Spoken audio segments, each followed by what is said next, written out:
Guys, mapagpalang araw po sa ating lahat. O, ito na naman po tayo sa ating mga gawain araw-araw. Ang maghugas po ng pinggan. O, ayan guys. Sa tambak na naman po ang aking hugasan dito. O, ayan, isa-isahin ko na naman po guys. O, yung mga pinagkapen po ba namin. Ayan, kaldero. Yan, ang mga hugasin na naman ni Inday. Si Inday po ay maghuhugas na naman guys. Ang dami hong hugasan ni Inday. Ayan. Guys, saan man pong panig ng mundo, lagi po tayo mag-iingat. At tayo po ngayon ay maghuhugas ng pinggan. Isa-isa po natin huhugasan. Ito naman po tayo sa ating dating gawin. Hugas po ako ng tasa, yung aming pinagkapihan. Yun ang gawain ng isang nanay. Kung nagtapos na gawain sa bahay. Guys. Ito tayo. Tasa, baso. O sa mga nawawala ng pag-asa sa ating pagiging content creator, huwag po kayo mawala ng pag-asa habang buhay po tayo. Huwag po kayo mawala ng pag-asa.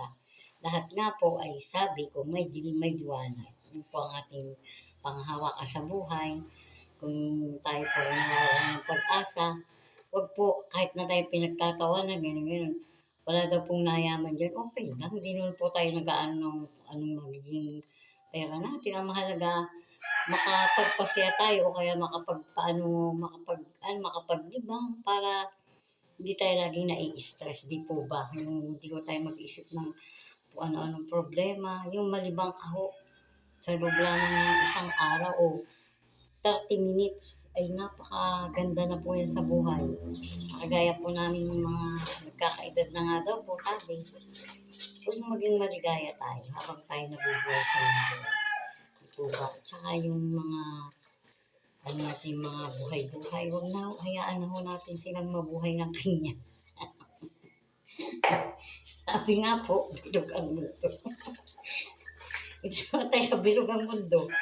Ito ba? Bilog ang mundo, pag may dilim, may liwanag. Pag matamis, may mapait. Yun, ganun po. Kaya dasal lang tayo lagi sa ating poong kapal. Balang araw, sisikat din po ang araw. Sabi man po ay medyo madilim ang ating sabi madilim ang buhay, ay may liwanag din. Basta po matuto tayong lumaban sa mundo. At sa kagaya kong ina, magbalagyo kung maghugas. Kasi pag nanay ka, marami kang isipin eh. Isipin mo sa kuha ng pansain, paano mo ibabudget yung pera, wala ka nang babudgetin, o di po ba? Isa na yung nakaka-stress. Yung mag-isip ka na, saka kuha ng pagkain bukas, mamaya, o sa isang araw, wala ka naman trabaho, wala ka naman pera, di ba? Sakit sa ulo. O yung ganito, yung mag-video na lang tayo, lagi tayong happy, o di ba? Sa mga nanay po kagaya ko, I love you po. Huwag po kayo mawala ng pag-asa. Lagi po tayong lumaban. I love you at ingat po lagi tayo. And God bless po. Ingat po lagi tayo guys.